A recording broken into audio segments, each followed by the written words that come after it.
when Aidin has to develop the game in the Unity, so the person knows where he has to look. Like it should be front, back, or left or right. Otherwise, it will be misguided. And then, after considering this 360-degree angle, we created the room. So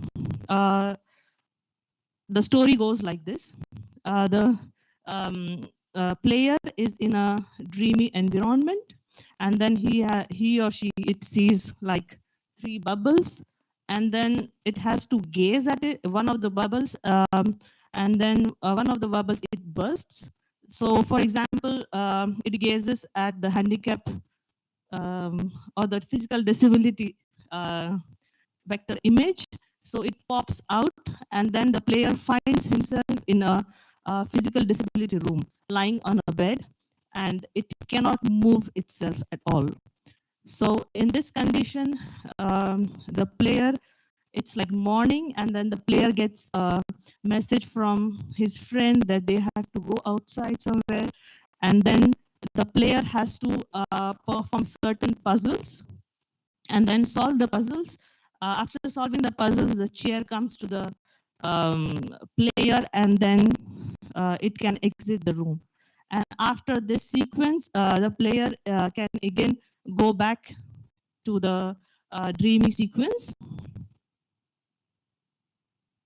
After it goes to the dreamy sequence, it again has to go to the second room, which is a blindness room. So in this blindness room, it again goes through the similar processes. So it has to gaze, for example, at a remote control. It finds himself in a living room, and then there are series of puzzles the player has to perform to exit the room. So yeah, we will discuss about it, or you can see it. Like we have a video or demo in the end. You can see it for yourself instead of me explaining it right now. Yeah. So how did the project? How was the project developed? So after we had a clear idea, like we had a storyboard and everything, so we knew how the sequence would be. The real coding thing started, and then I then started with the coding in Unity, and then he did a pretty good job. So how did we do it? Like it was iterative and collaborative, because we had to a lot of times come back and forth because of the limitations, because sometimes Unity doesn't allow you to work specifically on certain things. And then after we were done with this, and we were satisfied with the results, we were what we did was we were finalizing our project, and then the important thing we focused during this development phase was we had to be user-centered, because our target group was between 14 and 18 years old. So our puzzles and the things, interactive things, should be interesting for the target group. Then after we were done with the development and things like that, we started with testing. So we used a specific sampling technique, which you can call as convenience sampling.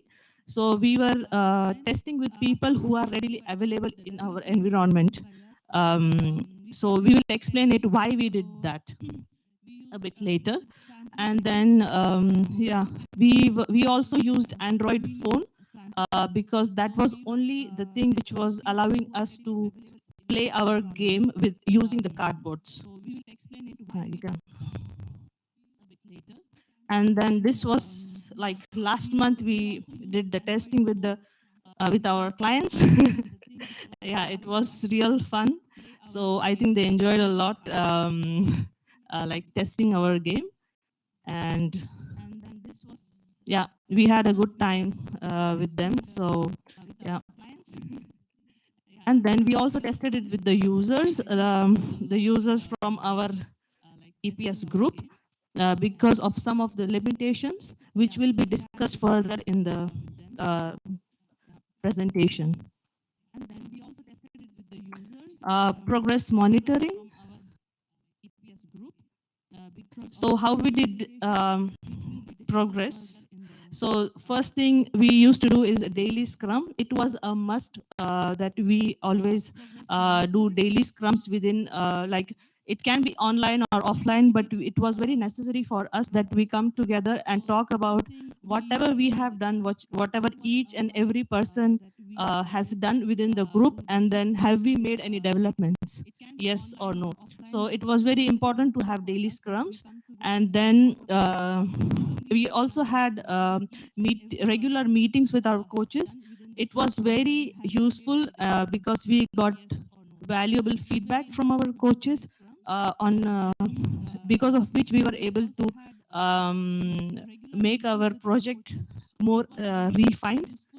And then we also were in close contact um, uh, with our clients because they also gave us valuable feedback. Like the first time when we met them, they gave us the feedback that we need to have a strong storyline, and that really helped us to focus and go further in this project. We need to have a strong storyline, and that really helped us to focus and go further in this project.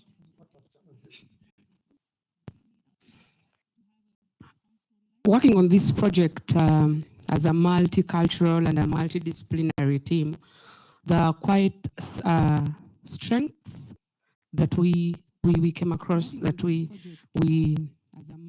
took advantage of, and we cannot take that for granted.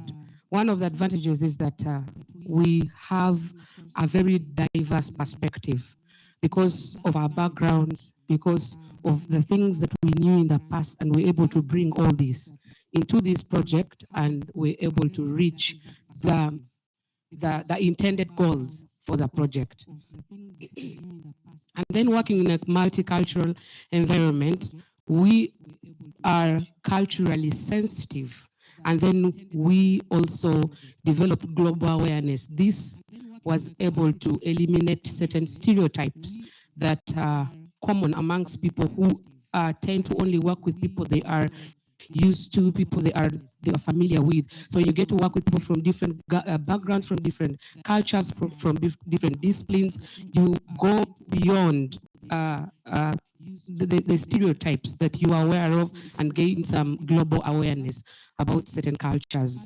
And working with this team, we enjoyed the fact that we have a broad set of skills. We have a graphics designer, we have an occupational therapist, we have 2 IT people with different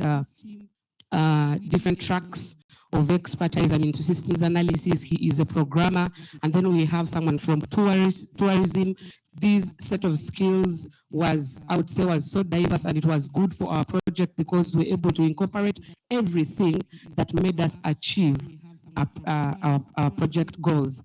And then working with a group like this provided us learning opportunities. And the opportunities that we have developed we've acquired right now are not just going to stop here. They're leading into collaborations, not just amongst ourselves, but amongst institutions that are going to, these collaborations are going to lead to growth of each individual in this group. A few challenges we had to undergo actually will be communication. All of us were kind of differently language types, essentially. Like all of us had different ways of communicating, several meanings, several what we actually want to communicate to one another. That caused for a few conflicts, but those conflicts also caused for new ideas to pop out, new creative puzzles to suddenly come out of nowhere. Also, another challenge that we had was time zone.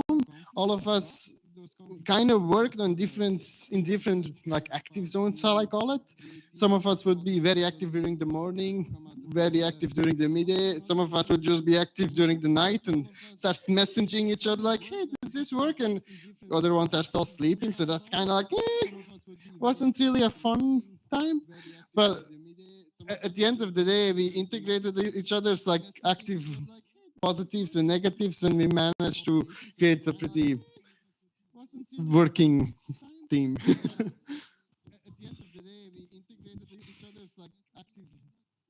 Okay, we achieved quite a number of results with our project when we tested it. The first thing that we achieved with this project was increased awareness about social inclusion in regards to disabilities. This was actually the main aim of this project, and we're able to achieve this. Looking at the statistics, are not here, probably it's somewhere in the report. We're able to achieve our increased awareness about social inclusion. When we were developing, structuring the survey, we had certain things in mind. We had awareness, we had the thought of wanting to understand if our game can actually foster empathy and understanding of certain situations. So our questions were structured to elicit such responses.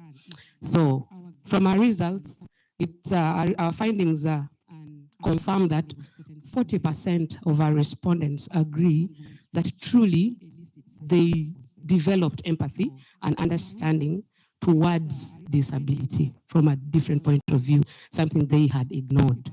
And then another 40%, in total, by the way, we were only able to test with 5 participants. 2 of the 5 participants from HI, our client, and then the 7 were the students who were unable to get to our target group of ages between 14 and 18 simply because of the time constraints. The schools are already doing end of term, I think, and we could not get feedback from them in time, and we were unable to really get in touch. We thought of maybe going to somewhere in the center of the town and just kidnap a few teens and then and test this with them, but we didn't want to get onto the wrong side of law.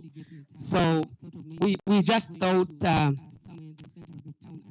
14 to 18 is not really quite different from 20 to 21. So they kind of have similar mindsets and interests. So we decided to pick students from AP in that age bracket, 20 to 25. So they worked as our target group for this particular one.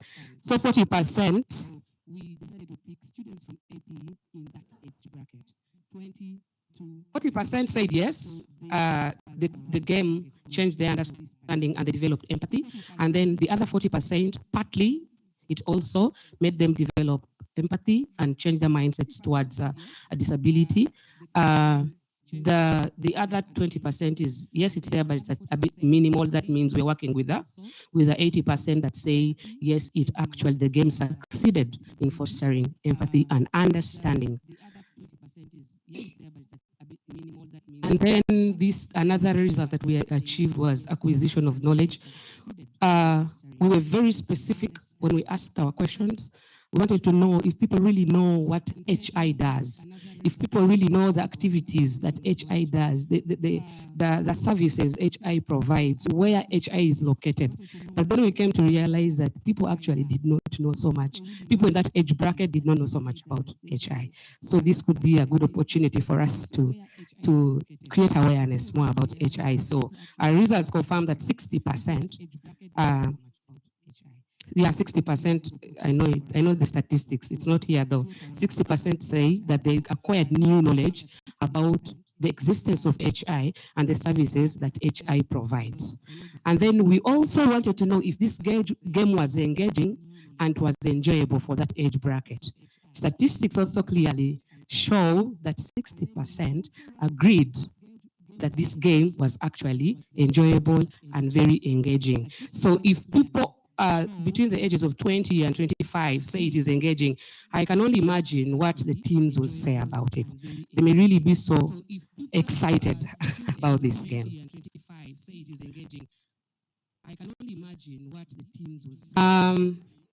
The escape game has a long-term impact of fostering behavioral changes amongst people. Because according to statistics also, this was around, it was 60% also that said they have agreed that they are going to work upon themselves and change their behaviors towards the people living with disabilities. So I can say comfortably conclude that our game achieved, I would say, most of the results that were intended. So I can say comfortably conclude that our game achieved. We did not only stop at achieving results, we set some standards for evaluating the results that we achieved. These were the three main standards. We looked at user feedback, we looked at data analysis, and then we looked at impact assessment. From user feedback, all we wanted to know was about their experiences, their perceptions towards disability and exclusion. So we intentionally structured qualitative questions, open-ended questions for us to get qualitative responses from them so that we can understand their individual experiences, individual perceptions towards social exclusion and disability. And then when it came to data analysis, with data analysis, we specifically we talked about the efficiency of the game. The efficiency of the game, we got it from the statistics of gameplays, the knowledge that has been acquired through the game, and then this data was collected and we were able to know how much we have been able to achieve in terms of the efficiency of our game. And then we also looked at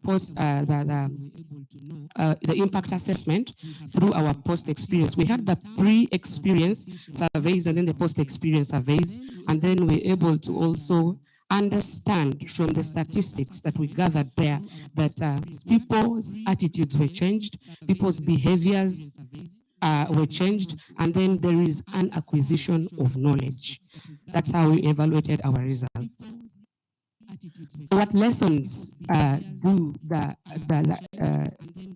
we learn from the results that we have achieved? That it is very effective to always have immersive experiences. Whenever you choose to let somebody, especially for somebody who does not live that kind of life, somebody who has never lost a limb, it's always very good for them to experience that thing, so them to have a real understanding of what exactly it means to be maybe physically challenged or to be visually impaired.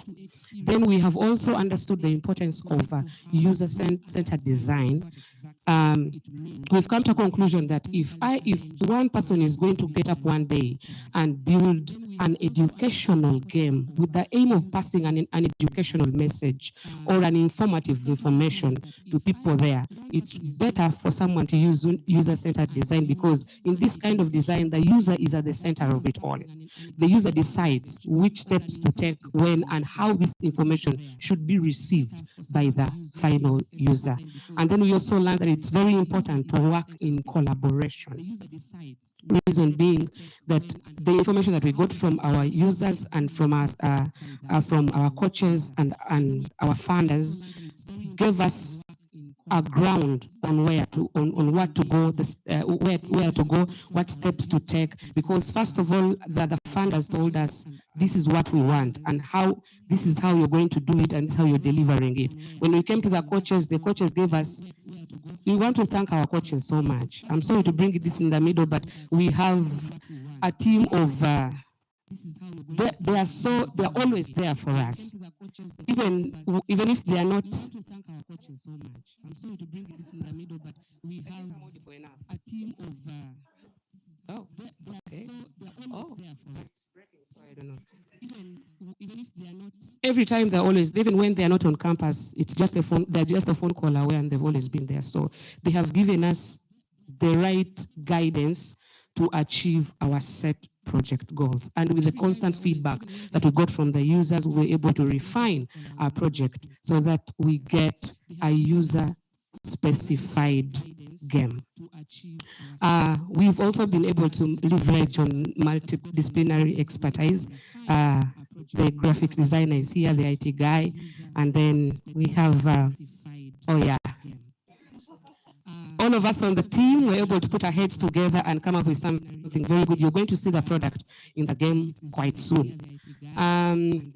With a continuous evaluation and assessment of our game, we're able to make improvements based on the feedback that we got from each phase of evaluation and assessment.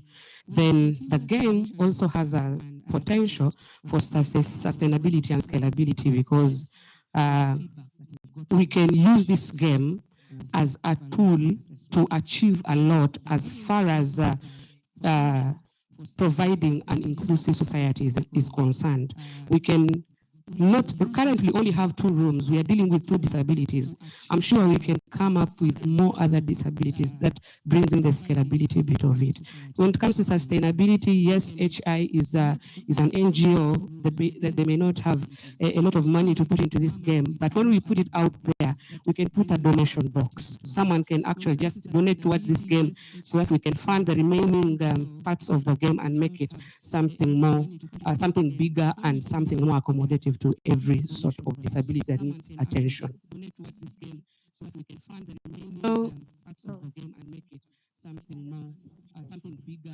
Now talking about the data transfer, essentially the documentation between us, how did we communicate stuff, everything was essentially on Teams. All the documentation, all the documents we were planning to give to HI, all the documentation about posters, guides, how to play the game, our storyboards, our written storyboards, everything was on Teams. We also used Figma for the more artistic representation of stuff. And yeah, WhatsApp was mostly used for messaging each other. We also had regular meetings every Monday, and every essential day we had small meetings just to discuss about small things like small puzzle changes, just the smallest of things. And yeah, every Monday was essentially a trial by error. One of us would be selected as the willing participant in my testing, and they had to give some feedback on the game, and we would continuously work like that. We also have documents ready in Teams to hand out to the next team if the project continues, and also to HI. And that's about it for documents, actually. So we believe we did already a good job during these last 5 months, but still there are some recommendations we have. First, we would like to recommend the next project team to use the Oculus request instead of the cardboard, because it's for the awareness part of the game, it's more immersive to use the Oculus request instead of the cardboard. Also, the impact of the game would be bigger with the Oculus Quest. We also recommend to expand the content of the game. Now we're only talking about 2 disabilities, and maybe it's possible to make it broader, to also use other social issues like race or gender. Maybe that's also a possibility to use in the game. Also, we would recommend to include this game into the school curriculums, so they can work together with the teachers, and the teachers can be provided with some lesson plans and some guides to guide the class. And then, yeah, the game has more impact with the guides. Also, another recommendation is to test with the real target audience, because as Gloria already said, we weren't able to test with our real target audience because of the final exams. we finished our game at the end of May, and the exams start at June, at the beginning of June. So we weren't able to test with our target audience, but still we were able to test with some colleague EPS students. So yeah.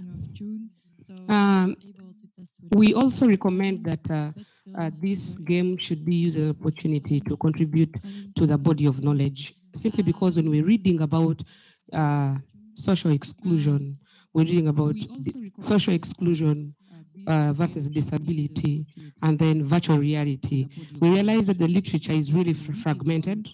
And that means if the literature is there, maybe probably it's gray literature that we do not have access to.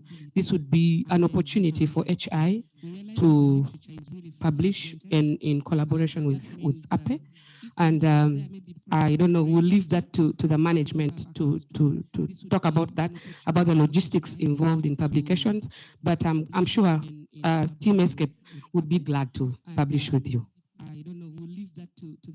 So now we are going to show you our demo. It's the game we made. So it's 2 rooms, the physical disability room and the blindness room. So now we are going to show you our demo. It's the game we made. So it's 2 rooms, the physical disability room and the blindness room. Game, so it's kind of a spoiler if you watch it. In the starting zone, I believe. As you can see, the initial part was made more as a tutorial for the player to realize how to interact in the game. He has to pop some bubbles, and by doing that, you actually learn how you interact with the game, how things happen, how the bar loads. Currently, it's sped up. It's not supposed to be played this way, but we'll have limited time. Must be sound normally. Currently, it's sped up. It's not supposed to be played this way, but we'll have limited time. Normally, there should be sound, but unfortunately, I won't be mimicking the sounds with my own voice. My plan was there, but like many of the puzzles involved in the game are not really direct links to disabilities or anything else, but they more awaken a player's mind into them. Maybe just a view, maybe just a glance, and that's already a win for us because that is raising awareness. This is the between the 2 rooms. The player has again a dream sequence as he wakes up in another body with a different disability. In the demo, it's not quite visible how the disabilities work, but if you have the cardboard on, especially with the second room, it will be visible shortly. You are to experience different types of blindness, like impairments, as you can see here. It's not quite impairing, but if you have the cardboard on, you'll definitely have the feeling. As you can see here, it's not quite impairing, but if you have the cardboard on, you'll definitely have the feeling. In the whole room, the point is that the player is visually impaired and has to, for example, at the beginning, he had to use Braille to figure out what the word says and actually select the correct one. In the second place, he has to search around the room with the impairment for certain objects and find it to be able to leave. And the third room is using the third puzzle of the room is using the Isharatas to, even if the player sees it, it will slowly start raising awareness, and every puzzle is made to have certain links to certain impairments. Of course, the game is available on Google Play and can be downloaded. The only thing you need is a cardboard box and the game essentially, and an Android phone. Available on Google Play and can be downloaded. The only thing you need is a cardboard box and the game essentially, and an Android phone. Now we are going to show you our trailer.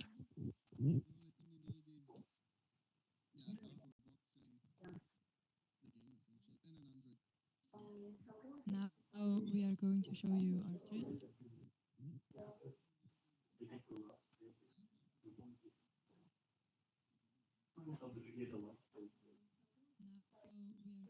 that maybe you share it, like, if you have to share it with the people in sound.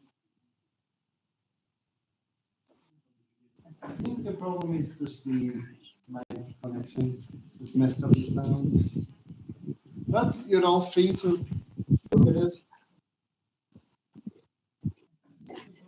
Yeah, but then you can hear the interviews. To just sorry. You're all free to look at it.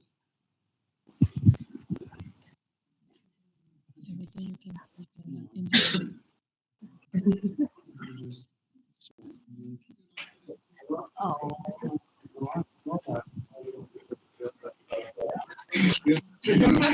That is good as well. Anything happens in between.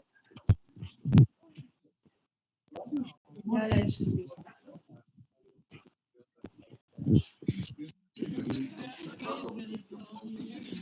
The moment.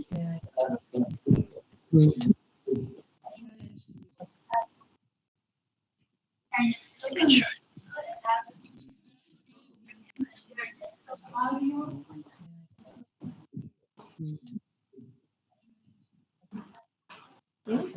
No.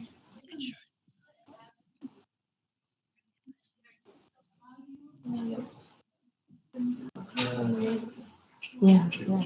Volume.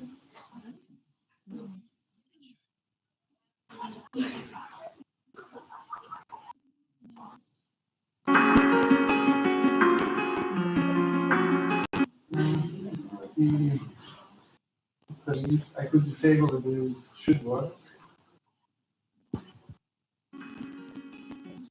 But we don't use the.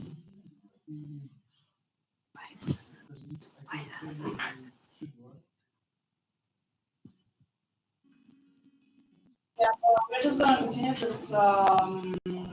It's not gonna take a really long time to solve this issue. We really apologize for that technical mishap. We are asking ourselves why escape.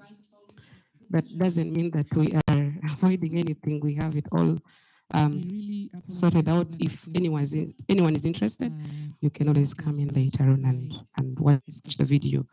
So the escape game demonstrated a remarkable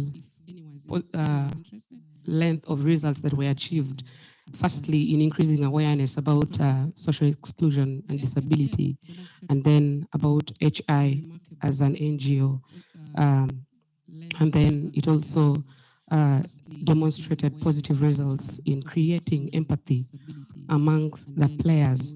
And we are praying so hard that does the same in our target group, because we want to start this from with people who are young, so that it grows into the society and becomes part of the society. This game has the potential of solving social exclusion as a problem, especially if it's used as a tool. And we can use this game as a way of fostering an inclusive society. Thank you all for listening. If you have any questions, the floor is yours.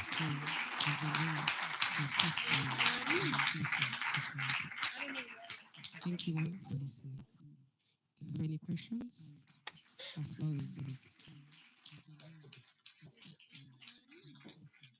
Do we have any questions?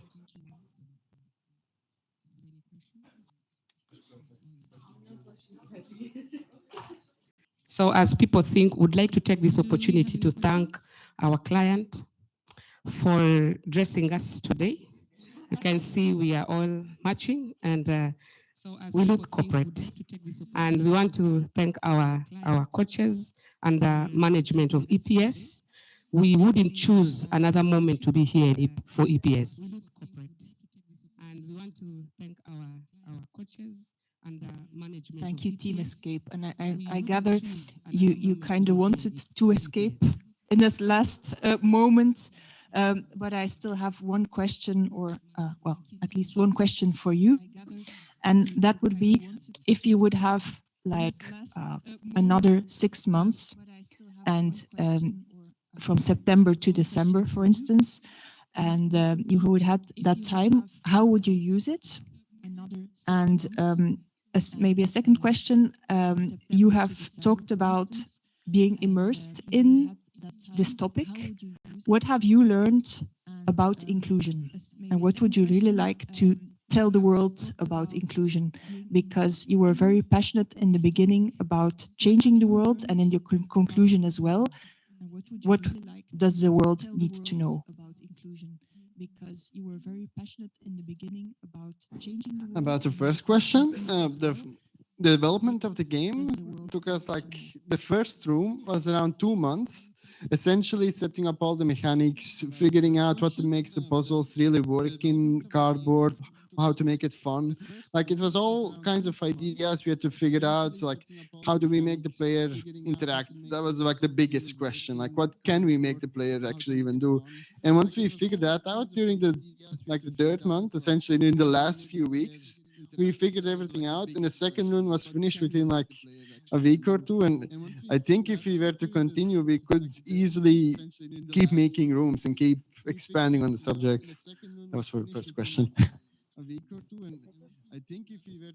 And for the second question, I believe that we all learned from the game. We all thought how, in many different ways, how you can help out people.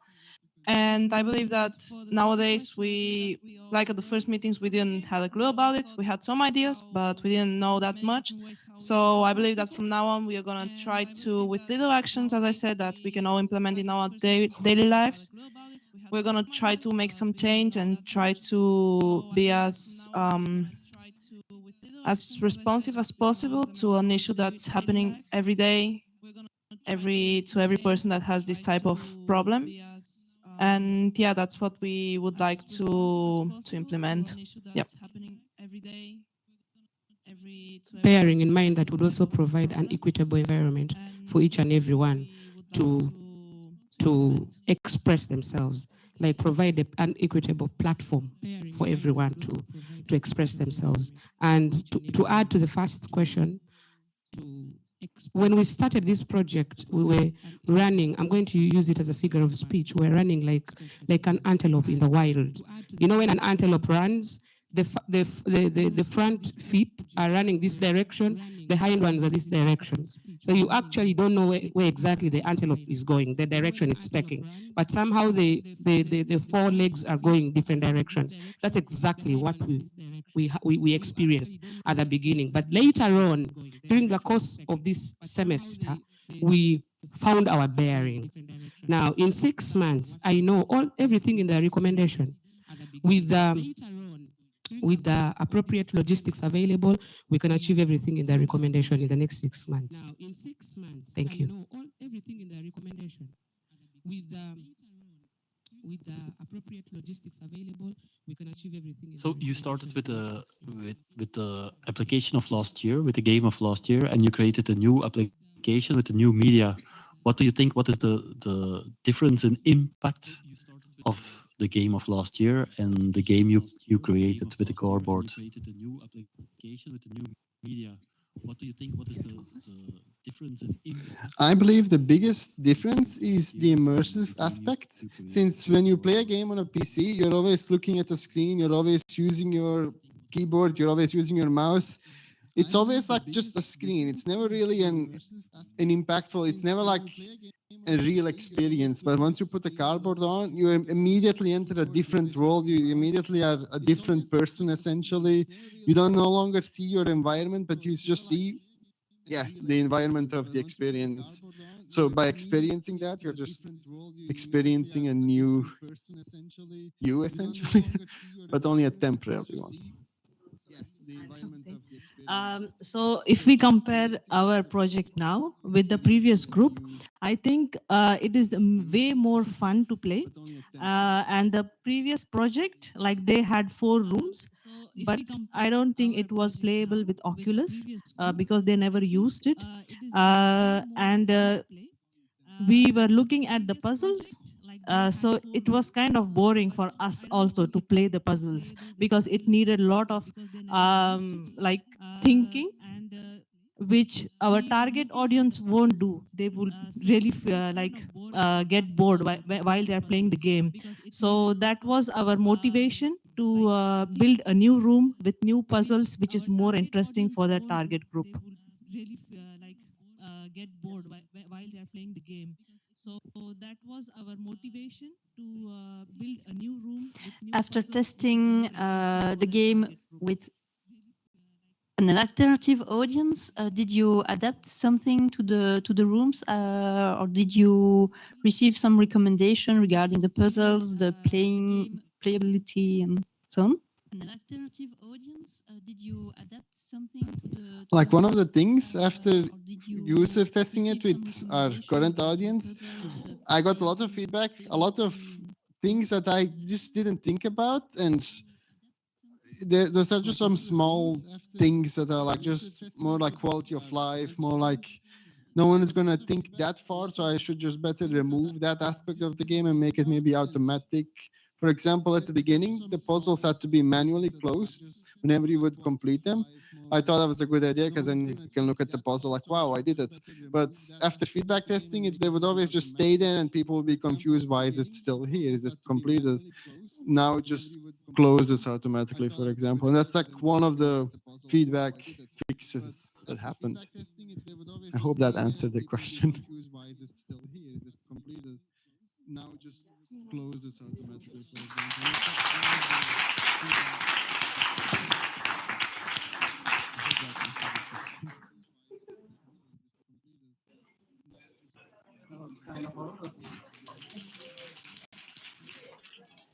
The video not working. Like I tested the YouTube looked, Ja, but speelt nog iets te vullen? Of speelt nog iets van gemaakt? Gewoon zonder instellingen te doen.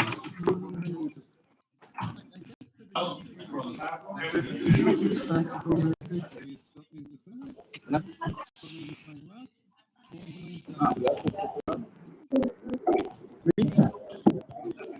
Oké, waar hebben we dat van? Did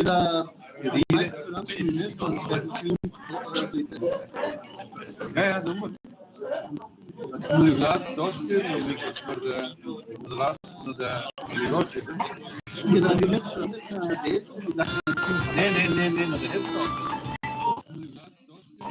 Ja.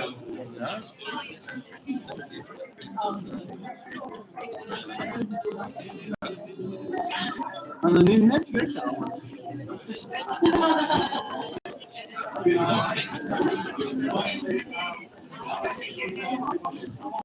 Is het plaatsbreker?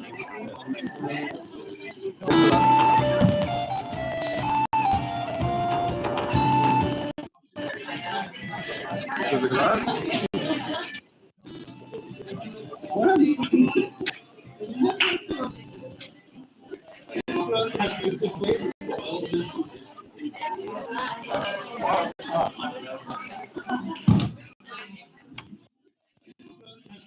Daarin steekt er iets. Ja, maar dat kan wel. Dat kan wel. Eén keer de fiets binnen, hè? Ja. Een microfoon en een uitstroom. Maar dat is wel een gevecht, man. Ja, maar dat kan wel. Dat kan wel. Eén keer de fiets binnen, hè? Een microfoon en een uitstroom. Maar dat is wel een gevecht, man.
I'm gonna say, okay, that was the first. Share. Now go to the final. I think share is the whole screen. With audio, with audio. Stop sharing. I'm gonna say, okay, that was the first. Stop sharing, share again, and then include sound. Yeah. That's already finished. You are not allowed to share computer sound. Yes, fine. Exactly. Take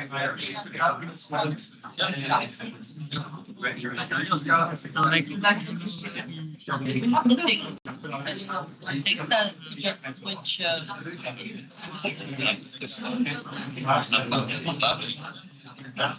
I believe. Yeah, I believe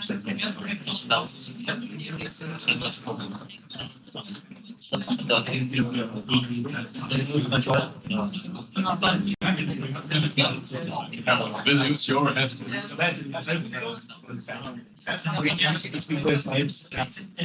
Just get out.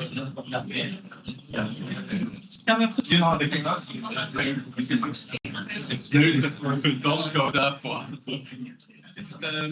Is it work? No, they are just like games. So, quite a bit.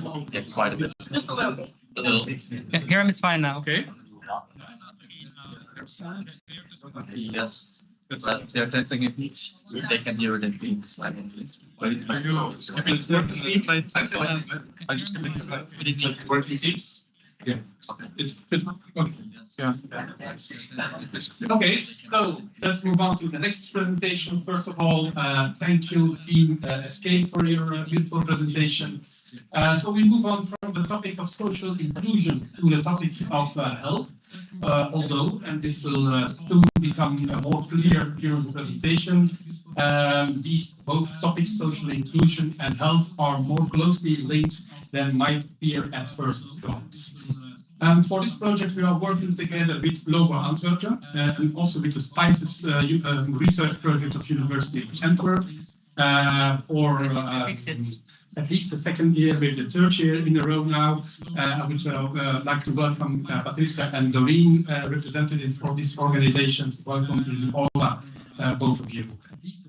So again, a research, an EPS project in which collaboration with the working field, ongoing research in University of Antwerp in this case, and educational innovation in the context of EPS more or less reinforce each other.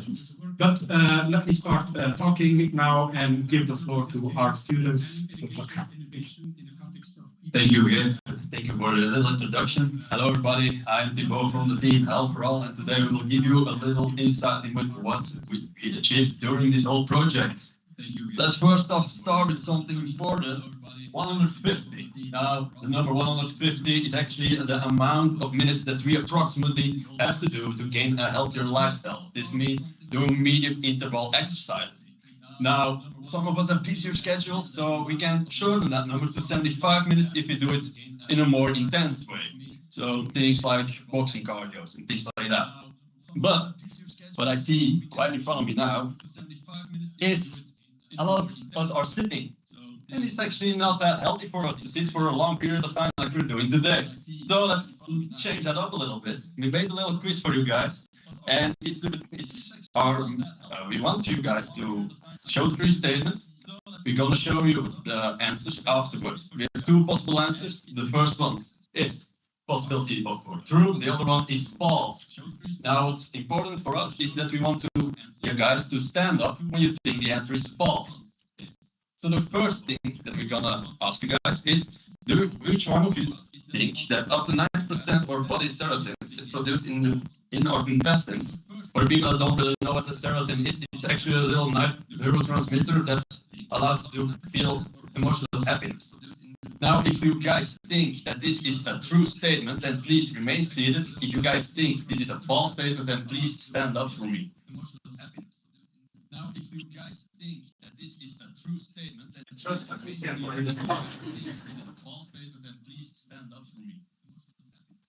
All right, thank you, everybody. You can sit back down. Actually, the ones that remain seated are actually right in this case. So it is shown that indeed there's 9% of the serotonins are produced in our intestines, and it's actually shown that healthier food has a better impact for our guts and also is a direct link with our mental health. So in that case, it is important for us to sometimes switch out the fries in the beer to take a salad and some more water. Now let's get straight to the second one. It is good to do multiple heavy loadout workout sessions during the week. If you think this is true, please remain seated. If you think this is false, please stand up for me. It is good to do multiple heavy loadout workout sessions during the week. If you think this is true, please remain seated. If you think this is false, please. Okay, thank you. You can sit back down. The people that stood up were indeed right. This statement is false. Congratulations. So, it is good to do some multiple workout sessions that are heavy, but not directly after each other. You have to do maybe 2 each week, 3 maximum. But that's something we see with a lot of Olympic athletes. So they do it too much, too often, too heavy, and they can get inflammatory. They get swelling, they get irritation in their upper airways. So that's quite dangerous for us, and it isn't pleasant in general. So let's go to the last one. The exercises has no influence on improving the executive function of children. This is actually mental processing that allow us to follow different instructions or that allow us to remember things. Also, if you guys think this is true, please remain seated. If this is false, please stand up for me. I'm actually very glad to see this because all of you are right. So this is indeed false. It has shown actually that comprehending physical activity over a long period of time with cognitive aspects has shown a greater effect on the executive functions of our children. It improves their level of the executive functions with a larger number compared to things like aerobic exercise, like just doing walks and things like that. Well, now that we gave you guys a fresh blood circulation and that we are back to a healthier style, we will go straight into the table of contents. We will start off with giving you guys a little introduction about what our project is and what we did to it. And then we go straight into everything we managed to do to get to the results we have right now. So let's dive straight into it. For our project, the main goal was to make a game to raise more awareness about a healthier lifestyle for the people in and around the developed plan. The picture that you can see above me is taken from our last testing session that is made at the developed plan. But of course, we are a team and we have to introduce ourselves a little bit more before we can delve deeper into everything. So like I said, hello, my name is Thibaut. I'm 23 years old. My study is occupational therapy, and during this project, I was a Scrum Master and I did mostly of the research and the content. Hello, my name is Adela, and I work as the note taker in this group, and my study is social work. Hello, my name is Yannick. I was the communicator in this group. I am 21 years old and I study graphic and digital media at AP here in Belgium. Hello, my name is Yannick. Hello, I am Elias and I study electronics ICT and I was the lead developer on this team. And last but not least, my name is Oscar Martinez and I study mechanical engineering, and in this project I've been the product owner. All right, and with that out of the way, we go straight into our organization chart. We had the opportunity to work with two coaches from the AP University. The two coaches were Hilde van Inbeek and Tom Peters. Thank you for being here. I also want to thank you to coaches throughout this whole project and to give us advice when we needed it. So thank you for that. We also had the honor and the opportunity to work for two amazing clients, Doreen Alsea and Patricia van Pelt. Also thank you to come here. I also want to thank you for the participation, about the support that you gave us and the possibilities to work at the location of the development plan. Now, how did we actually do everything as a group? We mainly used 4 different platforms. The first one that we used was Microsoft Teams. So this thing we really used to get some meetings in with our clients or with our coaches when we weren't able to do them physically. Even as a team separately, we would use it sometimes when it wasn't able for us to be physically present at the school. The other thing that we used it for was actually to put all our data on it that we have right now for the project team that will continue working with next year. The next thing we used was Azure DevOps. Every agile group will know this, and we all started with it, but we kept using it because it gave us a good overview about what everybody was doing and what still had to be done. This actually went hand in hand with the Miro application that we used, because this gave us a top-down view about everything we had, everything from the research, from our first drawings, for the brainstorming to the applications.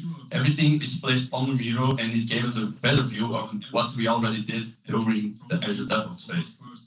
The last thing we used was GitHub, because our project is a Unity-based project, so we needed a place to store the coding of Unity, and it's placed on GitHub so the people of next year can contact that and get the code back and work on it. Now let's say a little bit more about what actually the kiosk is. It's the thing that Patricia and Doreen started up. It's a little kiosk placed in Terloplein in Borgerhout, and it's actually a collaboration between the logo of Antwerp, the Spice University of Antwerp, and the district of Borgerhout with the support of the King Boudewijn Foundation.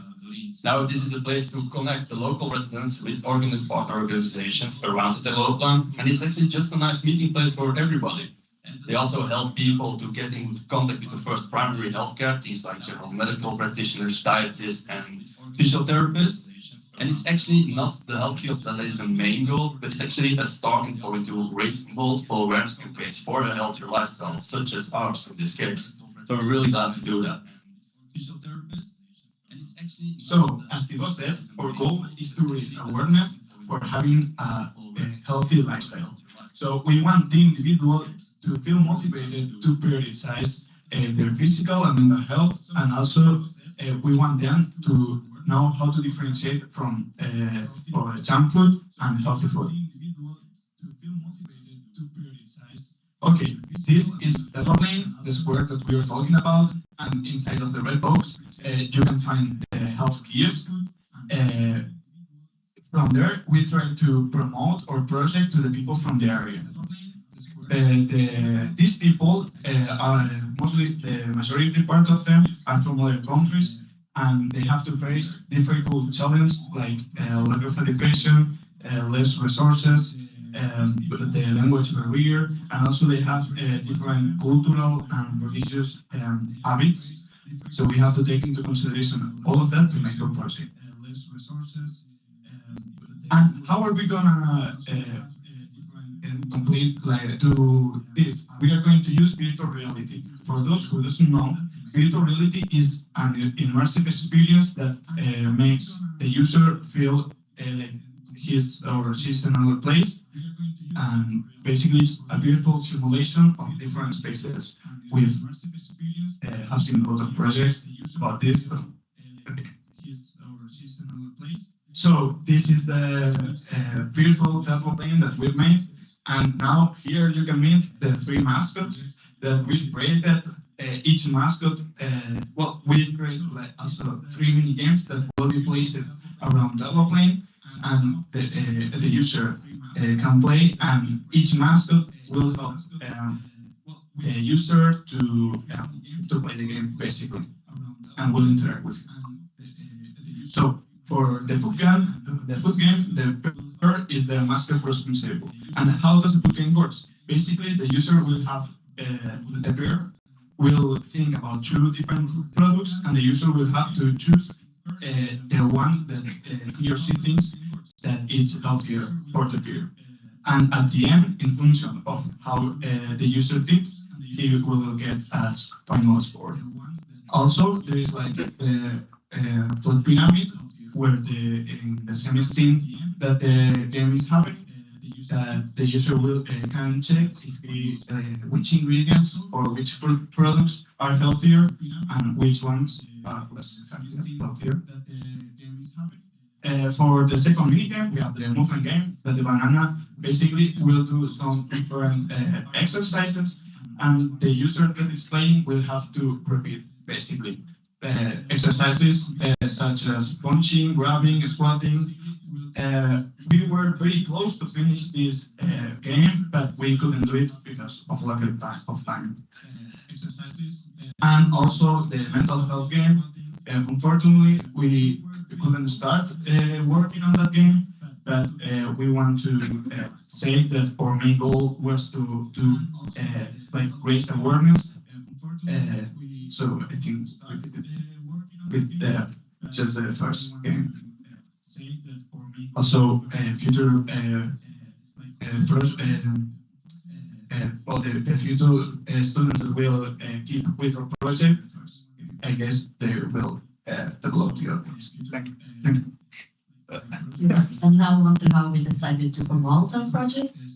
We printed out and designed posters that we hung up around the area of Terror 5 to let the people know that we were going to show up there and show them our game at the event that we will talk about later. We also made Instagram story posters, and additionally we printed out and made brochures involving info about healthy lifestyle. We also made Instagram story posters and So one of the biggest things that we had to do during this project was a lot of research, because everything that is based around health kiosk is evidence-based. So for us, it is really important to use reliable sources, scientific articles, and get in contact with people who are really proficient in what they do. So one of the main things that we started doing at the beginning of our project, we started doing research about our target audience, and we also found out more things about what the effects were of poverty on a healthy lifestyle. This was quite disastrous to see sometimes, because this can increase heart attacks, signs of dementia and stuff like that. So not the things that you are wishing for. Next thing that we really were searching for was the healthy and unhealthy foods. Now, why did we really want that? The first game, like Oscar said, was about food, but it was really important for us that we had the right things in the right places. That we don't use beer as a healthy option, because that wouldn't make any sense. The additional information that we found was actually things that are involved with healthy lifestyle. So things like sleep schedules that can be involved, can have extras in our healthy lifestyle. It can be disastrous if we don't make it right, and it can help us. And sometimes help with depression symptoms if you're not careful. Use beer as a healthy option, because that wouldn't make any sense. Now we'll talk some more about the visuals of our project. First off, I'll talk about the 2D illustrations that we have made. After that, I will continue with the 3D models, and I will finish up with the animations. So for the 3D illustrations, I used Adobe Illustrator, so we could create 2D versions of the mascots and to create our own unique art style, so we could use that for branding and promotion. I also used After Effects, so I could make the tutorial you saw earlier, so we could teach people how the game works. So next up, I created 3D models. The two models you can see on the right, the parrot mascot and the banana mascot, are to interact with in the 3D environment. Also created the goal plan in 3D. You can see in the background. And last but not least, I also created some food items that we can feed to the mascots. But most of those we got on the internet, because it was too much work to print them all. And then here you can see the animations. So on the left you have the parent animation. First off, he is thinking. This will be the animation that plays when he's thinking about which food he wants to eat. Then he will jump. This is when you give him a good food, one that he's happy with. And at the end you can see that he's sad and perhaps hungry because you fed him bad food. And then on the right you can see the banana. He's doing various exercises, and you will have to replicate those inside of the game.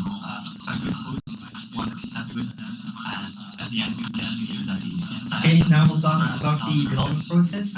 So we have to basically transform the IDs that everybody has into code, so it can work in the community and in yours. We also have the accessibility of everything. Like some things that we want to do were not possible within our abilities. And we also have to train all the feedback that we got after within our group and also outside our group. And we also had to create easy systems for people next year. It's like an example of training on something. And on the left report you can see what it looked like before. And after we worked on it, after we got like feedback, we also see on the right, it has way more objects, like food and plates, and also the table plan. So our food scene, it has the table plan like I said before. It also has a lot of props, like foods and plates. It's also a tutorial video, and the triangle to help people, so they know what food is better and what is worse. And it's also the mascot, of course, which focuses best with healthy foods. Our second scene, the Unicorn Banana Game, it's not finished yet. It has a barbell, and the barbell is the screen, and also the apples, and also a mini game that you have to complete. There's a mascot that will imitate the movement that you'll have to do. But like I said before, it is sadly not finished, so it won't take that much more time to finish it. Now we'll give a demo. Like I said before, it is sadly not finished, so it won't take that much more time to finish it. Now we'll give a demo.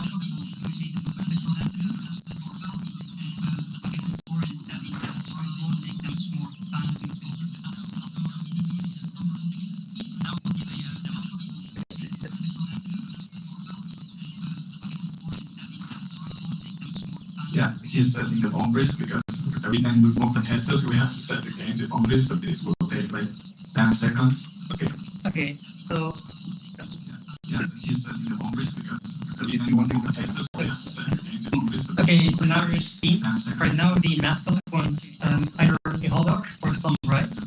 Well, eating the rice because it's the healthier option. Okay, so now we're seeing right now. I want a burger or pasta. I'm going to demonstrate what happens when you give the unhealthy option when you do the burger. I want to make some stats.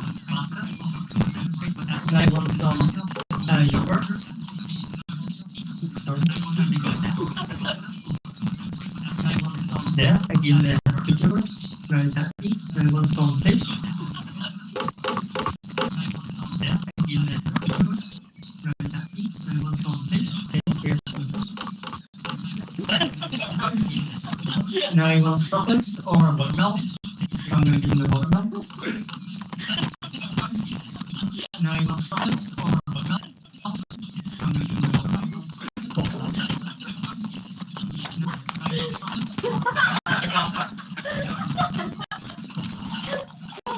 Now I want some bread or pasta. I'm going to give him the bread. Now I want some bread or pasta. Now olive oil or butter. And I go score 85 on the 100. And also this is the demo video or the tutorial video, so 15.5 meters. I go score 85 on the 100. And also this is the demo video or the tutorial video, so 15.5 meters. Yeah, so the thing is like the 10th of June, we went to developing to do the execution of our project and to test it with users come from the area, and we had a lot of kids that wanted to play. At the end of the activity, we had to say no, and the user is a queue of but it was completely a success, and it was very fun to be with them because you would see the kids playing around, like displaying the scene. It was also a possibility. It was like they had fun, while learning. So that's the objective, and to check this and evaluate it. To check this, we did like a survey that it consists in two different parts. Like the first sheet, if they learn about what's the difference between junk food and healthy food, so they had to point the option that they knew that it was correct. And the second part, it was about what they think about the VR teaching method. So if they think that it's an interesting tool to work with or not. And yeah, I forgot to say one thing. Basically, as I said before, some of them doesn't speak neither English nor Dutch. So we did like they had to answer just by pointing everything. and we do like the second year in three different languages, English, Dutch, and Arabic, that are the main language of the area. Pointing everything, and we do like the second year in three different languages, English, Dutch, and Arabic, that are the main language of the area. Is that the users really enjoyed playing the game. They had really fun while doing it. And also the users concluded that the game was a bit hard for children under 8 years old to understand the concept of it, but they had fun while doing it. And also the headset isn't really designed for heads that small. So it was better for adults than the children because they could more understand the concept that small. Yeah, and learn from it. But we thought that it was an effective concept. Yeah, learn from it. And now to sum up this whole project, we did a lot of research in the beginning, and even though we didn't complete all the 3 games that we had planned in the beginning of the project, we still almost completed the second one, and we completed the 4th game, and it works perfectly as we planned. And we also managed to raise awareness with the game, which was our main goal. And the testing day was a success, and we also had really fun while working on this. So we had a good deal with it. And we also had really fun while working on this. So we had a good. Yeah, and now we're going to show our trailer video. Hello, we are a group of international students who are working on an exciting project for our clients in Borgara. Hello, we are a group of international. Our mission is to create awareness about the importance of living a healthy lifestyle, and we've chosen an innovative approach to achieve. The game we are. Where's the? I'm here for the I'm Teams.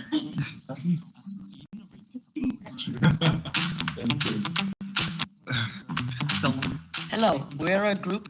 Well. We also managed to raise awareness with the game, which was our and testing day was also a success, and we also had really fun while working on this. So we had a good. What is it?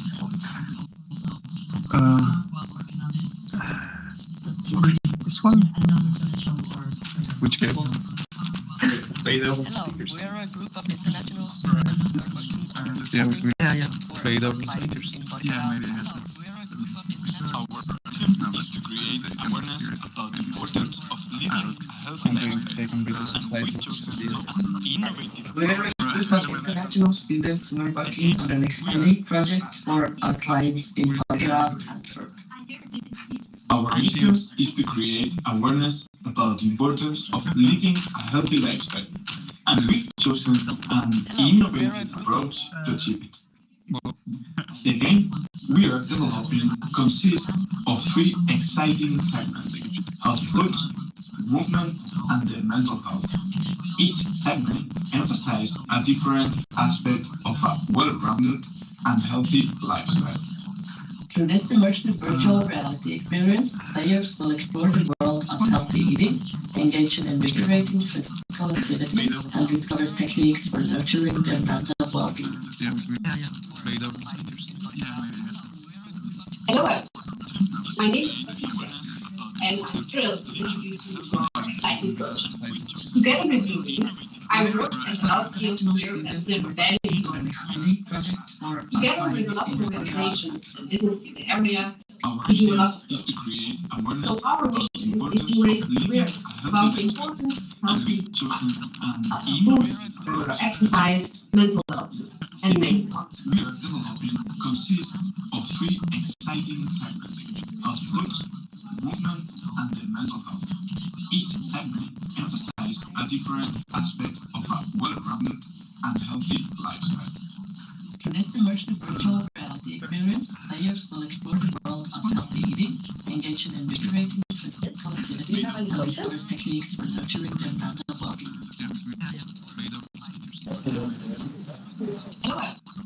my name is Lisa, and I'm thrilled to introduce you to our exciting project. Together with Louis, I worked and helped kids here at the rebellion. You mentioned that younger children find it a little bit hard to play the game. Do you think it's because of the content or because of technology itself? Or in other words, do you think that virtual reality could actually be a good tool to reach out to really young children?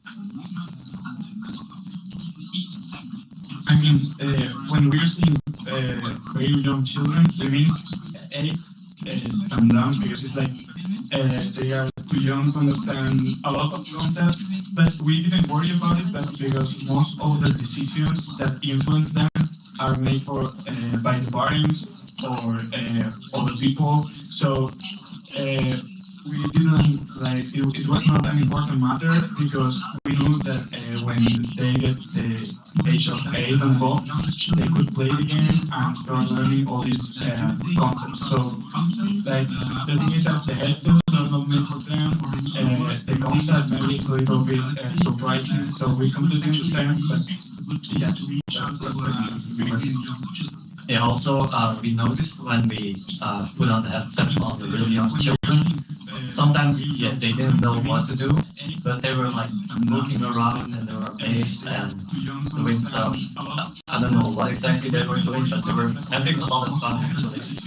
Although they weren't really doing the objective of the game, they still had fun. So that's a good thing, I think. For Christmas, we know that when they get the age of 8 and above, so that will be everything. Thank you very much. All these really concepts. So like the thing is that the headsets are not made for them.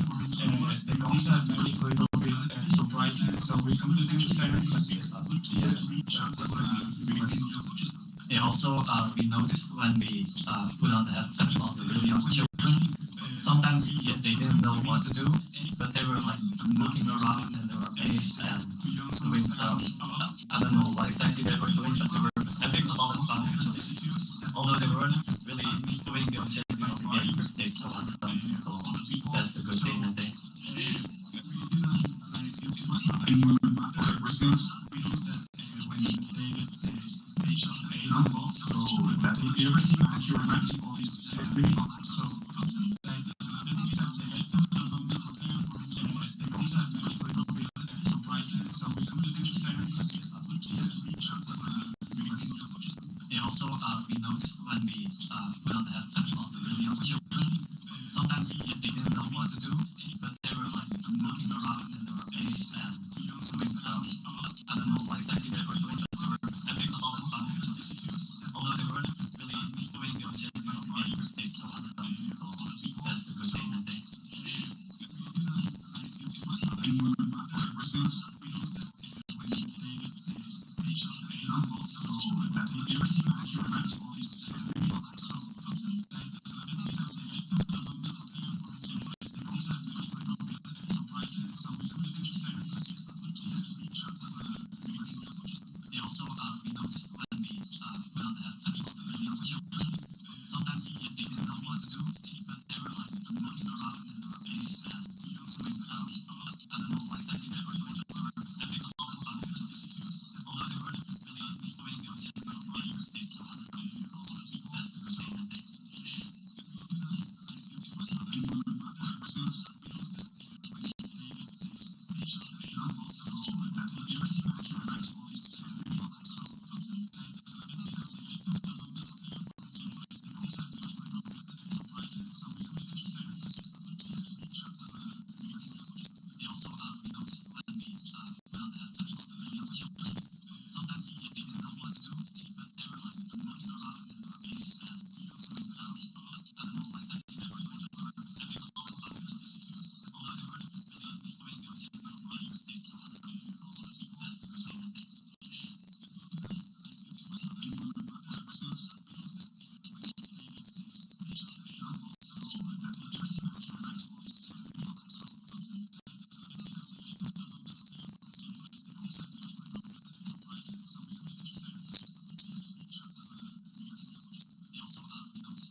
screen.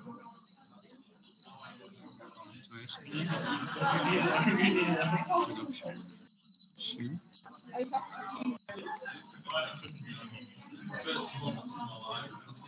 Share. Welk?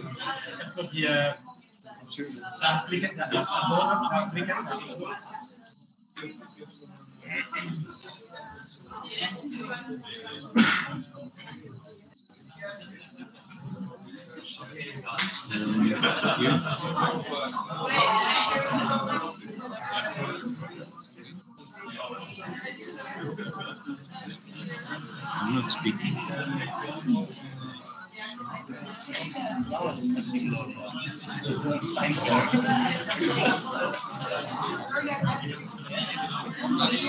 And if we close this, then we will see your screen, right? Maybe you can check it out.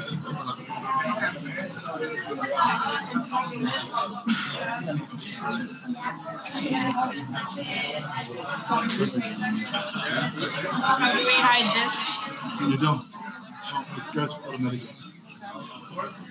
Yeah. Okay, ladies and gentlemen, first of all, thank you, Team Health, for your fascinating presentation. I think your project results were quite impressive.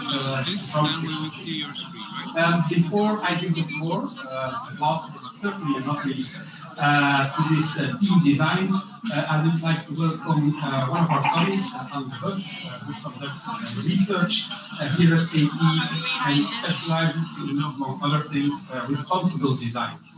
And she's, of course, the client of this project. And when Anne first approached me about this potential EPS project at the time, I must admit that I was not aware of the importance of sustainable web design and of the many innovations that can be realized in this. So in other words, I myself learned a lot throughout this process, and I'm convinced that this will also research. So in design, the last word of this EPS pilot implementation is yours, and I wish you all this. Thank you, Gerd, for this beautiful small introduction. First of all, we as Team Design would like to thank all of you guys for the beautiful presentations and for the amazing progress in the project that all of us were able to develop. And now, for starting, let us first take a look at what was the problem. Why does this project, how it is now, exist? So many of us know by now, I hope so at least, that the internet is actually incredibly ubiquitous. So miles upon miles of underwater cables running all over the world, server buildings using up excessive amounts of energy every day, and couple that with a society and people that are firstly not aware of this problem, as Scott told us, and also uses the internet in a very unsustainable way, like watching live streams for the whole day without even paying attention, or hoarding thousands of emails in your post boxes, as many of us did, as we saw in the last midterm presentation. So how were we, the group of 5 now, trying to be a part of this solution? None of us has really any experience in either web design or programming of some sort. So we kind of thought, let's play to our strength. All of us are communicators, so we thought, let's come up with an awareness campaign under the name of SELF. We focused our efforts to the currently biggest social media platforms, Instagram and TikTok, of course, and wanted to create content for these two, as well as having real-life applications like an event, which we're going to talk about later on, and also putting up posters on the different campuses here in Hamburg. What were our overarching goals with this project? First and foremost, we wanted to inform the people in this society. We wanted to inform all of you on this issue because we think and we strongly believe that only a society and people well informed are able to act responsibly and in a sustainable way. Secondly, we wanted to provide you with simple and easy to use tools that you can implement in your day-to-day life to get better and act in a more sustainable way every day. And lastly, we wanted to create a community, an international community that is dedicated to a more eco-friendly future and connected by the cause. Now, this is our beautiful team, starting with Etchem from Turkey, Antonetta from Bulgaria, Nuria and Mark from Spain, and me from Germany. We work together on this project, of course, in close relation with our client and above, visiting us here today, and also with Pirandola and Erin Gisek. Thank you for being here, our nice coaches who helped us along the way. So, before we get into the real meat of our presentation, let's kind of get into the mood of Celos with our promotional video. Oh, sorry. First off, before we show you the video, I wanted to ask you all a question. Did any one of you change in the slightest because we informed you about this topic? Did any one of you change your habits at all? Raise your hands. Tell us. Wow, so many. Castle, for example. So, before we get into the real meat of all presentation, let's kind of get into the mood. Now when I sleep, I usually turn off my data, my Wi-Fi, everything's airplane mode, or just turn it off, or I leave the normal, and I usually use my computer and phone and no R modes because I refresh the apps and emails all the time. Very nice to hear. A simple and easy way to limit your data usage. Some other people will change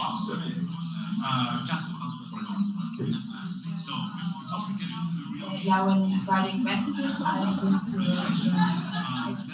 do the pieces of now when I sleep, I usually turn off my data, my airplane mode, just turn it off. Thank you. That's another very nice way of reducing the amount of CO2 and energy used while using the internet. So, now, to get in the mood for the presentation, we will show you our promotional video. We've all heard about education, but did you know that education is not just limited to the physical world? Did you know that the internet is not good for the environment? So that's why the EPS project design approach as one of many steps to take to create responsibility and environmental impacts. Our digital footprint, the mark we leave behind every time we use the internet, is growing larger and larger. We're bombarded with emails, notifications, ads, and information overload that is consuming a lot of energy. We can reduce our digital footprint by being more mindful about our online behavior, by reducing our energy consumption, by supporting eco-friendly companies, and by advocating for sustainable policies, or simply by following sounds. We are here to guide you to reduce your digital footprint and start living digital free. And remember, every click, every post, every message counts. Let's make them count for good. We're bombarded with daily life choices, our professional behaviors. We can reduce our digital footprint by being more mindful about our online behavior, by reducing our energy consumption, by supporting and by advocating for sustainable policies. Okay, so after this video, now I'm going to talk about our work process. Then Antonetta is going to talk about the methodologies and best practices in social media.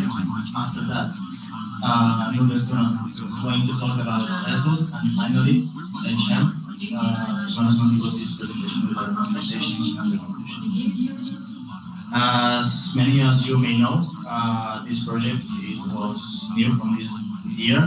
So our first steps were to meeting with our client, Anne, and she showed us which was the real problem she made us like a presentation showing the importance of our habits in the digital world, on these habits.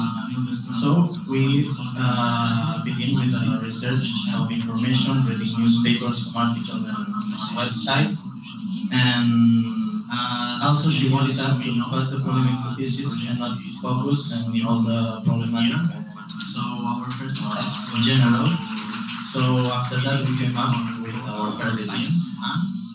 And our first idea was to create an app with a recycling point map of the city of Bangor to send them your unused digital devices. But as we are not, as none of us has that experience with that type of apps and this codifying, we decided to give up with this idea and we began a communication marketing campaign.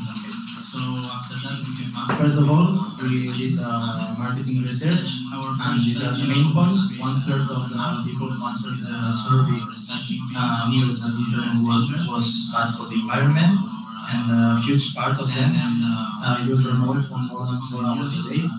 Also, they had more than 4 active social accounts, and also they didn't link their emails. So as you can see, we have an awareness issue. Here is when we decided to be active on our social medias. We open our Instagram, also TikTok account, and it's about our Instagram. We shared useful information, also some tips and tricks. Did you know post? And finally, also the weekly challenge. That with that, we wanted people to take part of this project also, be active on our socials. On our TikTok, we shared informative videos, also news related with the programmatic, and also some other videos that were related with our work. Later on, we continue working on our project with this personality test, that depending on the answers of the people, the users, they receive an email with a certificate going to the digital addict for the digital minimalist, and also with the certificate we send them some tips and tricks to be better with their digital abilities. And on the last week of May, we made an event here at the entrance of the building with some activities, and the main goal of this event was to get known by people here in the university and also to make awareness about the problematic. You can see that we did. Here's some images about the event and some people who came to participate. And finally, we opened a blogspot where we put all the things together. We posted on our social medias, our videos, and our main goal and news that we saw on the university. So now a little attention on social media. It's not that easy as you might think. First of all, results don't come like magic. If you can remember this was from our midterm presentation, and that was our plan for Instagram. We did that for the past 2 months, almost every single day.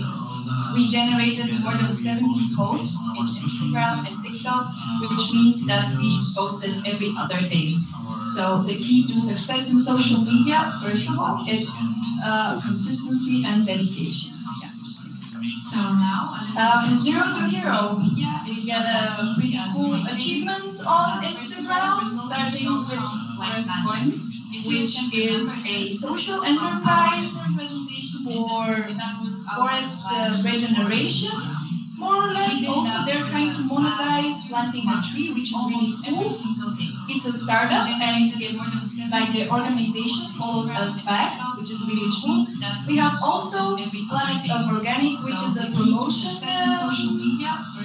user, more or less, again on Instagram, that followed us back with over 1,072 followers, and also not relevant, but also really cool. We have this, as you can see, Gabriel Checo. This is a really famous MMA fighter from Brazil that followed us back and engaged in our stories.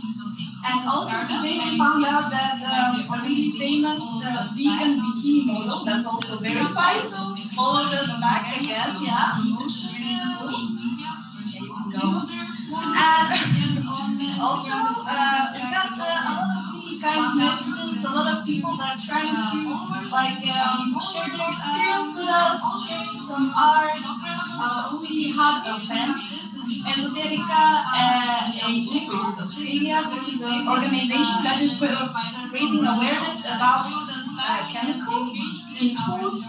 And more or less, the organization was commenting on every other post that we generate on Instagram, talking more about the different search engine and so on. A lot of comments, a lot of really nice people. And as we were trying to build a community, we found ourselves in an actual community also, which was really cool. And now, best practices in social media. Social media is much more complex than you might think. It's not about making a cool picture of yourself, posting it with like the sun is rather, so am I, for example, for today. In our case, in Instagram, which is a really demanding social media, you have to consider posting times. When people are active, ratio, that means the size. You had also to consider reels, not only pictures. Of course, the copyright policy, because if you're a business user in Instagram, you cannot use any famous songs, for example, or sounds that are from verified people. You have to know this because you can be banned. Also, the trending hashtags, which can help you boost your posts further in the For You page when you open Instagram, the content. You have to interact with people on a daily basis, like comment, you have also, and then you have to consider really nice description, and last but not least, the design, of course. You have to spend a lot of time thinking about how you want to present your ideas. And now, for TikTok, more or less the same, but there is a huge part here. Of course, TikTok is not that demanding, but really dynamic app. That means that you have to entertain your users 24/7. You have to do a daily screening so that you know the trends that are viral, so that you can use them in your favor for your content.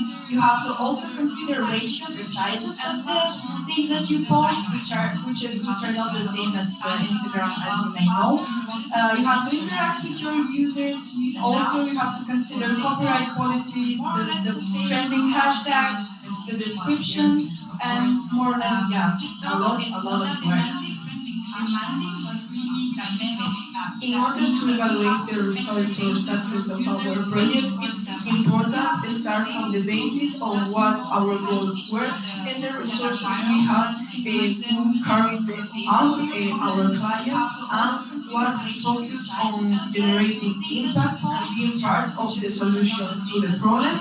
As we mentioned my teammates before, we focus our project on creating a marketing campaign sustained by the use of social networks such as Instagram and TikTok in order to create a community to inspire and mobilize to take care and take actions to reduce the carbon digital footprint. Within these platforms, we've had more than 11,000 views of our TikTok videos. and more than 700 followers on our Instagram account. Okay, now we are going to analyze the Instagram insights of the last 90 days. And you can, as you can see, we gained 667 more followers compared to March 16. The accounts that we reached were 925, 298 followers, and the rest no. And we also have more than 8,000 impressions. That is the time that our videos, posts, or reels are shown in the screens of people. The most part of our followers are from 18 to 34 years old, being 65% women and around 34 men. If you see the top of our location, we can appreciate that Amber is the most part of our followers, but we also reach cities as Istanbul, Sydney, Sofia, and Tehran. In addition to this information, if you search in our follower list, you can find another organization, people or companies that have similar goals as us. That means that they pretend to raise awareness and achieve improvements and change in order to benefit our planet Earth. Once we review our Instagram statistics, we affirm that despite being small, we create a community. But this is not enough for us, so we decided to hold an event to get known to more people, but face to face. We would like to highlight the results. We received 2,279 emails, and email per media on average generate 20 grams or CO2. So that means that we deleted more than 45,000 grams or CO2. So also we expect to create and generate more impact. We believe that starting from scratch with the resources and sponsor, we achieve the goals that we want.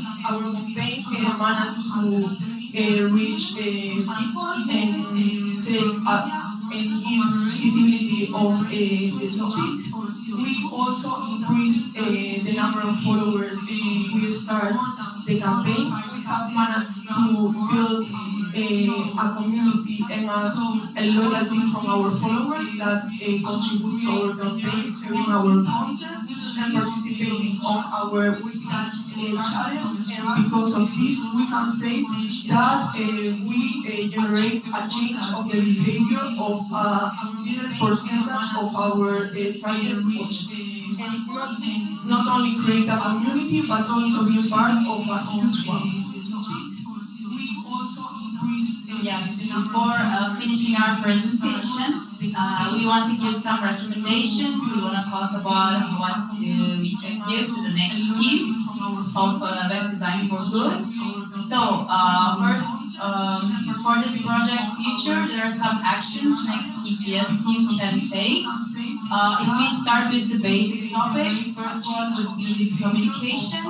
It sounds simple, everyone thinks we know this, but sometimes it can be a trouble, that's why we want to mention. In the team, and especially with your coaches and the client, there should be direct communication, we believe, and trust in the team and also with the client, because clear goals need to be set from the beginning so you can start your project process earlier. Also, this communication should include weekly structure, weekly meetings to see each other, and also to ensure equal amount of work for the team members. And the third is, and also it is a kind of problem for the team, and also we face this problem too, is that not having a budget. We we recommend to the next team that they can focus on finding a budget first in the process, of the project, because the events, the promotion, and some of the tasks we should do not only requires time and also it requires some money. And we also realize surveys are our best friends because the more surveys we created, the more knowledge we had about our target audience, and we reach our results of our actions from the surveys because they ask the people, how was this, how was that, how is this, what do you know about this, do you know this, so we can start the process more fast. And for last, about the future of this project, we don't recommend continuing the project as online campaign, but the next UPS team can try to do something about internet pollution in a more direct way, we believe. For example, it would be beneficial to create a website, application, or other program that is actually capable of impacting the pollution problem itself, rather than informing about it like we did. Because, like Life said, we didn't have the background of coding and everything. That's why we couldn't do it. We focused on our areas. But social media channels and the blog especially can be used as a database to the project, so the next EPS team doesn't have to research all over again, doesn't have to do the same steps like we did, so it can be used as a database and that is actually capable of impacting. And as a conclusion, we are so happy actually that we can say that the campaign was successful and highly beneficial for both for us and for the community we created. And we can see that the community we created is also happy with the results. And our team dedicated a significant amount of time and the attention to build the right approaches to reach our target audience. Because in the project process, we realized that working in social requires consistency and dedication to the project, which was sometimes hard, but we managed that really well. And also in the beginning, we knew that the social media is not just a platform for self-promotion, it is also a powerful tool for making a positive impact on society. And at the end, we can proudly say that we achieved our goals. We achieved our goals so big actually that we managed to get a special guest today to visit our presentation, which is Freya Michiels. First of all, thank you for being here. You are the sustainability manager of LP, so there is actually the possibility we're talking about that our social media channels will be used in the future and will continue on growing, we hope. So maybe if you want to join us later in the speaking with our coaches and slides, also if it's okay for you, then we would really like to further talk to you about this and maybe see the future for Celis. Thank you for your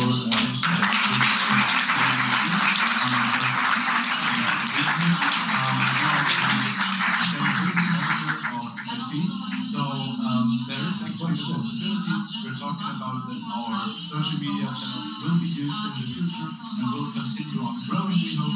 So maybe if you want to join us later.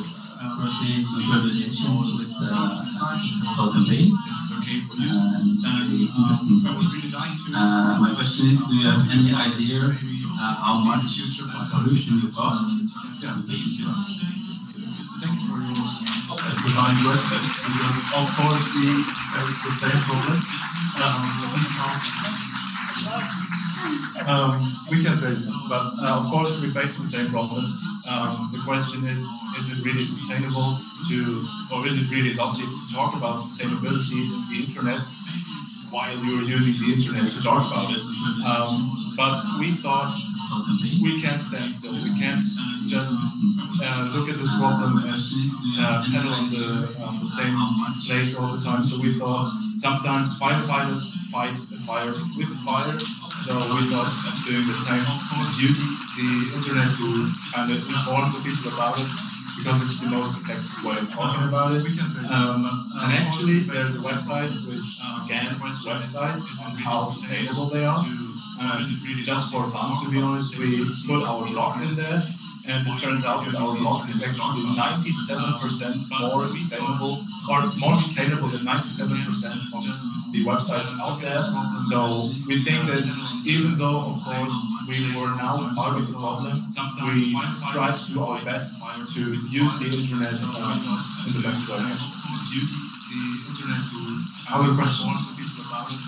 Because it's the most effective way of talking about it. And actually, there's a website which scans websites and how sustainable they are. Not a question, but a positive comment. I'm quite impressed about the impacts that you created. And it turns out that our blog is You managed to do so in more sustainable, the 6 more months sustainable and than 97% really of the congratulate websites out there. So we think that even though, of course, we were part of the problem,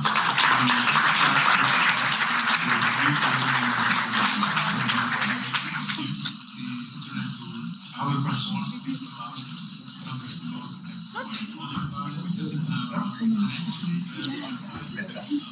Ladies and gentlemen, we reached the end of EPS final presentation.